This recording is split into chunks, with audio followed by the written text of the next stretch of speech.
E veja, eu tenho um filho, e sabe, ter um filho é uma das dádivas que Deus dá para o ser humano.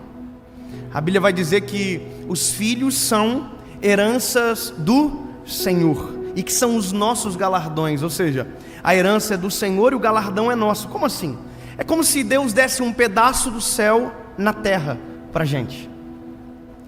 Isso é a coisa mais absurda, é saber que Deus nos galardoa de maneira antecipada através de um filho na terra, é um pedaço do céu.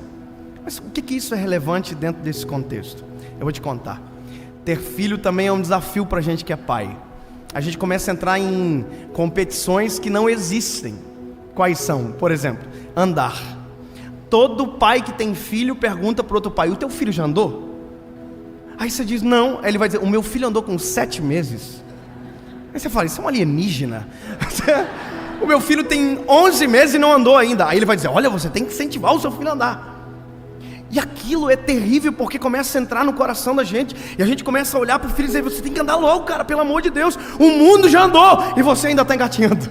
Porque parece, a impressão que a competição coloca na gente é que todo mundo já fez, só a gente que ainda não.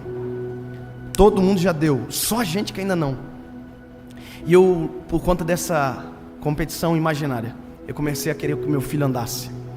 E aí eu comecei a fazer todas as tentativas possíveis. E é engraçado porque quando a gente quer, ele não quer. Quando a gente não quer, ele quer. E é engraçado porque eu comecei a treiná-lo e descobri que eu estava colocando ele em risco, porque ele não sabe cair ainda. Então não tem como ensinar alguém a andar antes de ensinar ele a cair. Sabe o que eu descobri? O meu filho não tem defesa, não tem um reflexo ainda. Agora já está tendo, mas há alguns dias atrás não tinha. Se ele caísse, ele caía de frente, não colocava as mãozinhas, eu tinha que segurar, porque ele batia com o rosto. Se ele caísse para trás, ele não colocava os bracinhos para trás, ele caía com tudo, e se eu não segurasse, ele batia a cabeça. Então eu descobri uma coisa: antes de o meu filho andar, eu tenho que deixar ele aprender a cair. Porque o risco, sabe qual é? É que se eu forçar ele a andar e ele cair e machucar, ele desiste de andar. Porque uma queda sem treinamento é traumatizante. Deixa eu te dizer uma coisa: Deus nunca vai nos expor antes de nos treinar.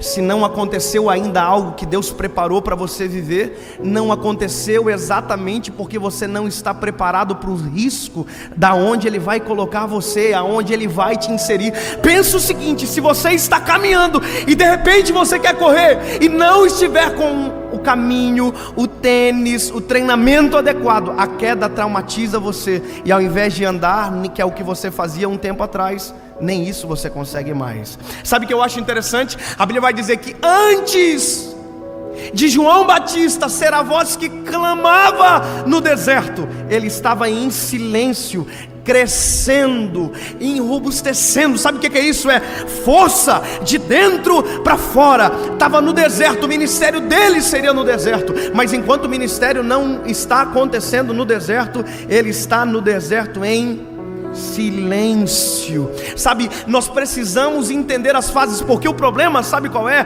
É que quando a gente cai, a gente diz: Deus é o culpado, Deus é o errado, e Deus não é o culpado. O culpado é você, que tentou andar antes de engatinhar, que tentou correr antes de andar, que tentou fazer antes de Deus deixar, que tentou sair antes de Deus liberar as portas para você. Deixa eu te dizer, enquanto Deus não dizer vem, não vai.